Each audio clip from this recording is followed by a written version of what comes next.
Well, I've been talking to my dad, who reminded me that when he was growing up in the 70s and 80s, this is the racist, far-right, fascist violence that they had to deal with growing up. And now we are seeing violence descend upon towns and cities across the country. And we need to call this racist, and we need to call it Islamophobic, because if we don't, we fail to really address what's going on. And language is really important. I noticed that the Daily Telegraph were calling it a counter-protest by Muslims. No, you have one side that is burning down citizens' advice bureaus, libraries, targeting mosques, attacking black and brown people who are walking in their communities, targeting women who are wearing the hijab, and you have others who are defending their communities and standing up when they are finding no other help. So we really need to be quite clear about what's going on. And I have to say that it shouldn't be a surprise that this has happened. There is decades of work by the right-wing press and by politicians who have fanned the flames of this hate. When we look at the role that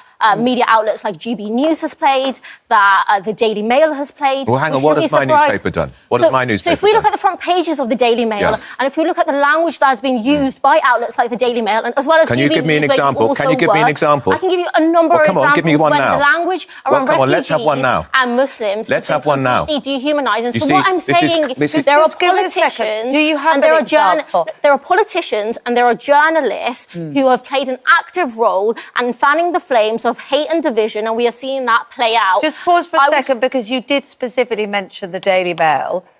Could you tell me what specifically? Is the specific thing? I can list a number of headlines to you, Andrew, Go on, then. after the show, because I think this has taken up a lot of time. But what I would say is that media outlets and journalists, as well as politicians, we had a former Home Secretary who referred to refugees as an invasion. We've had Nigel Farage, also on GB News, saying that British Muslims don't have the same values, don't share British values. So when we look at the complicity, we have to be, there's a lot of mirrors that people need to be looking into. And I think also the role that ITV has also played in terms of inviting Nigel Farage, allowing him to rehabilitate his image